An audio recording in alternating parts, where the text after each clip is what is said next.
Nós vamos finalizar nosso curso introdutório à lógica de programação trabalhando com arrays. Mas antes disso, nós iremos mostrar um comando adicional de controle de fluxo. Vamos começar olhando o nosso comando, já conhecido, do while. Aqui temos um código bastante simples, que nós criamos uma variável i, que começa em 0, e nós dizemos que enquanto i for menor do que 10, eu faço o console.log de i, ou seja, estou apenas exibindo o valor de i, mas aqui poderia haver qualquer outro tipo de código que nós queremos repetir por 10 vezes, e somamos mais um i.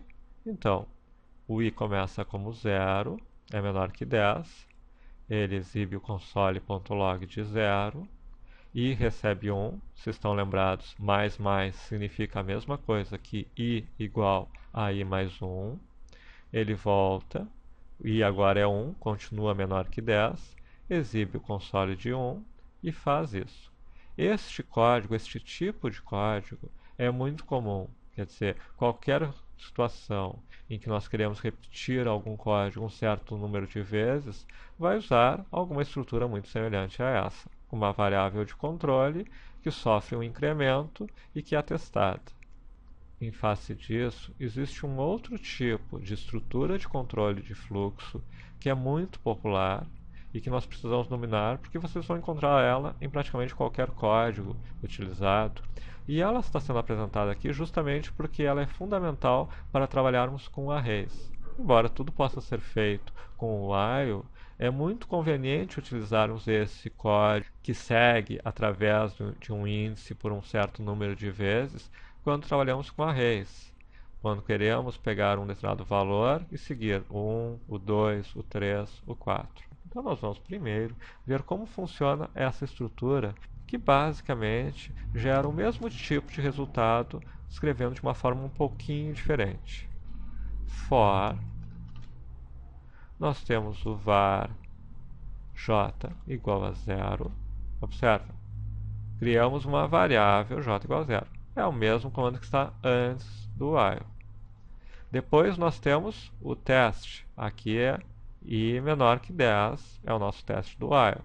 Então nós temos no for a inicialização, aquilo que no while vem antes, o teste j menor que 10, e ao final de nosso código nós temos um incremento daquela variável de controle. Nós vamos colocar como terceiro item aqui, j++. E aqui dentro do for, efetivamente, nós teremos o nosso código. Observem que para essa situação que é muito típica, fica mais fácil para um programador analisar um código escrito com for do que o while, porque toda a parte da nossa estrutura da variável de controle está no mesmo lugar. Em vez de haver uma parte que é uma inicialização antes do while, um teste dentro do while e alguma mudança na variável de controle no final do while, nós temos tudo num lugar só. Essa estrutura é muito comum. O for inicializa uma variável de controle, testa ela e incrementa, ou às vezes decrementa ela, e dentro do for temos o que é executado naquela iteração. Não há nada na linguagem que nos obrigue a fazer exatamente isso. Nós poderíamos ter códigos aqui e códigos aqui, dos mais diversos. Isso é executado no início do for, isso é testado a cada iteração do for até ser negativo, e aí ele sai, e isso é executado ao final. Mas é conveniente utilizarmos essa estrutura exclusivamente para o uso das variáveis de controle.